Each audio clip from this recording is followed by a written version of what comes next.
Bonjour à tous, ici Paul Ponceau pour un nouveau podcast YouTube. Et dans ce podcast, je vais vous parler de la perception d'apocalypse imminente. Alors pourquoi c'est extrêmement important? Parce que, comme vous avez pu le constater, tout est fait pour nous faire littéralement croire que la fin du monde est imminente, que l'apocalypse est imminente. Alors qu'à la base, l'apocalypse ne veut même pas dire fin du monde, mais veut tout simplement dire révélation. Alors déjà, pourquoi le mot apocalypse est utilisé? Parce que ça vient de l'Apocalypse de Saint Jean, donc le livre des révélations de la Bible. Or, ce texte de révélation et non de fin du monde, il est basé sur des visions. Or, beaucoup de clairvoyants sont authentiques et viennent vraiment de pouvoirs organiques, de la capacité de l'esprit à se projeter dans le temps, ce qui explique les dons de certains voyants. Mais d'autres formes de clairvoyance, et sans être blasphématoire ni rien, je dirais, la clairvoyance dans l'Apocalypse de Jean vient d'entités qui imitent nos perceptions extrasensorielles. En fait, l'Apocalypse de Jean est basé sur des visions induites par des entités.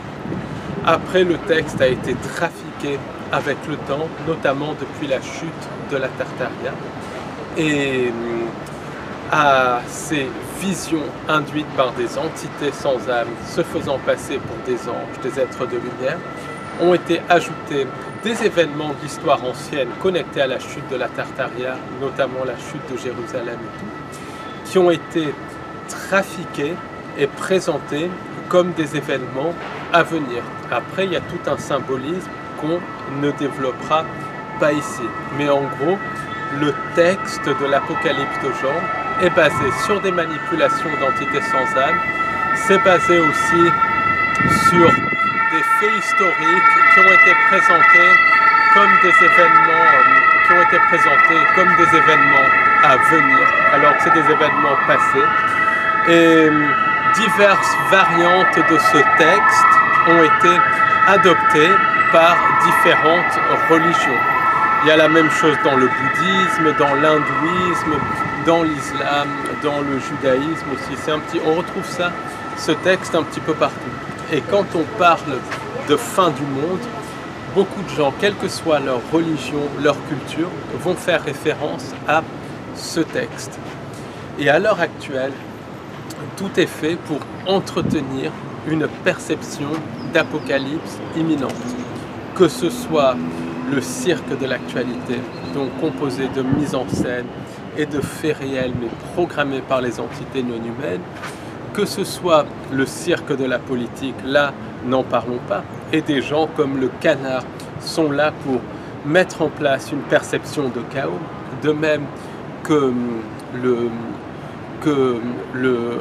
Romanov, en fait, disons les choses très clairement, Monsieur Vlad l'Empaleur, voilà, pour être encore plus clair, il est là pour aussi jouer le rôle de méchant, et c'est quelqu'un qui est connecté aux entités sans âme. C'est pareil pour les autres. Donc c'est tous ces acteurs de la politique connectés aux réseaux sataniques et aux entités sont là pour générer une perception d'apocalypse imminente, une perception de chaos imminente, une perception de peur. Pourquoi? Parce que des personnes dans la peur sont beaucoup plus facilement manipulées que des personnes qui ne sont pas dans la peur. Donc on voit que tout est fait pour entretenir une perception d'apocalypse imminente. Le New Age n'est pas en reste. New Age qui est basé sur justement des transmissions de channeling qui sont authentiques dans le sens où elles viennent d'entités non humaines, mais les entités manipulent les channels en se faisant passer pour des êtres de lumière. De même, beaucoup d'enseignements New Age sont basés sur des récits de contact qui sont authentiques dans le sens où les gens ont rencontré physiquement des entités non humaines, mais les entités non humaines ne sont pas ce qu'elles disent être. Donc tout cela, tous ces récits, ces transmissions de channeling parlent de grands nettoyages, de cataclysmes à venir, et tout cela crée une perception de chaos imminent. De même que la fausse révélation du Congrès, qui est complètement bidon, qui est tenue par la lignée Mellon, qui est une lignée satanique, tout le cirque autour de Nibiru et tout ça, qui est connecté à des manipulations de réalité par les entités sans âme, et ça, j'en parlerai lors de la conférence sur le sujet de samedi 6 septembre, c'est connecté à tout cela, cette perception d'apocalypse imminente. Parallèlement à ça, on assiste à une modification profonde de la réalité. L'effet Mandela, par exemple, qui a toujours existé mais qui s'est accéléré, c'est un exemple de ça. Le temps qui semble passer plus vite n'est pas qu'une vue de l'esprit, c'est une réalité. La réalité est en train d'être modifiée. Même la luminosité a changé. Tout est en train de changer. Tout est en train d'être complètement modifié. Pourquoi? Parce qu'on est dans une période de reset où la timeline est en train d'être remplacée par la mise en place des interunivers.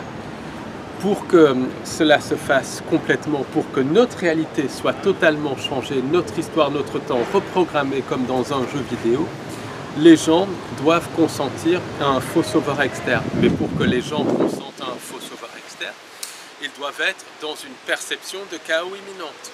Et la perception de chaos imminente est renforcée aussi par les pensées intrusives, les phénomènes de type love bite.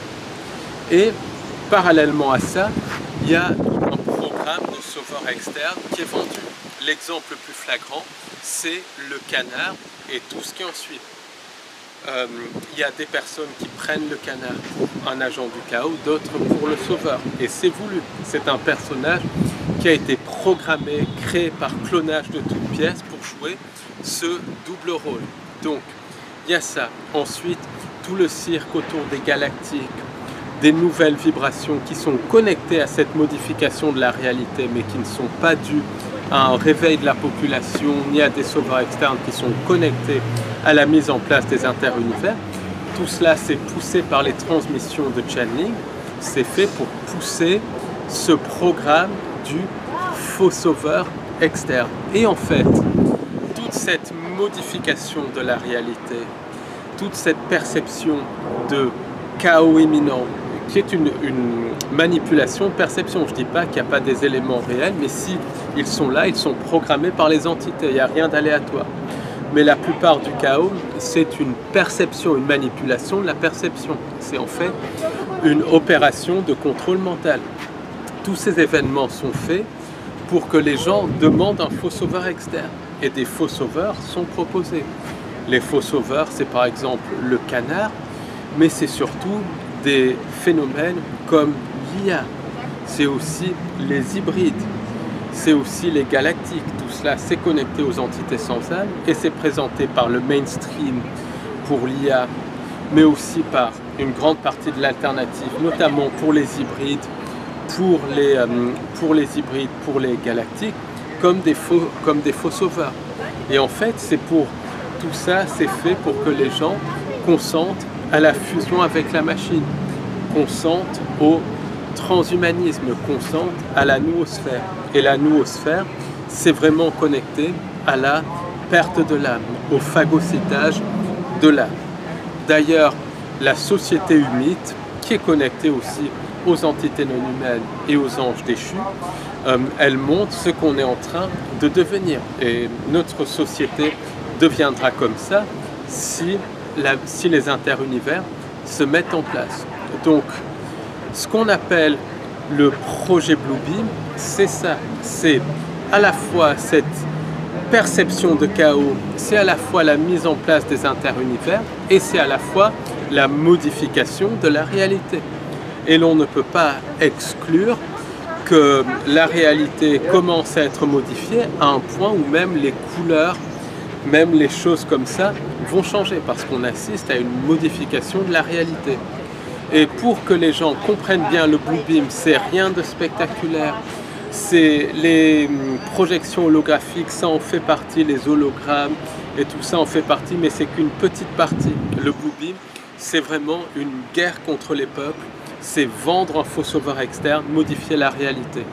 Et pour que les gens puissent comprendre ça, j'organise une conférence en présentiel à Paris le samedi 6 septembre 2025 de 12h à 18h au Café d'Orléans, de 12h à 18h au métro. Donc le Café d'Orléans, c'est dans le 14e arrondissement et le métro pour y accéder, c'est le métro Mouton du Vernet. Et je parlerai de tout ça en détail dans cette conférence en présentiel. Donc si vous êtes sur Paris, si vous avez prévu, si vous n'avez rien prévu ce week-end, vraiment venez parce que c'est un sujet extrêmement important et qui est plus que jamais d'actualité. Donc si vous souhaitez vous inscrire à la conférence, je mettrai le lien juste en dessous de ce podcast. Donc avant de clôturer, ce que vous voyez derrière moi, c'est la tour Saint-Jacques et c'est un exemple typique de monument tartarien. Donc on ne le voit pas forcément très bien sur la photo, mais tout est tellement finement sculpté que même avec les technologies de notre temps, ça ne serait pas possible. Et en plus, ce que l'on voit, c'est des signes de l'ordre du Dagon, notamment les raisins, notamment tous ces signes-là, qui est une société secrète de la fin de la Tartaria.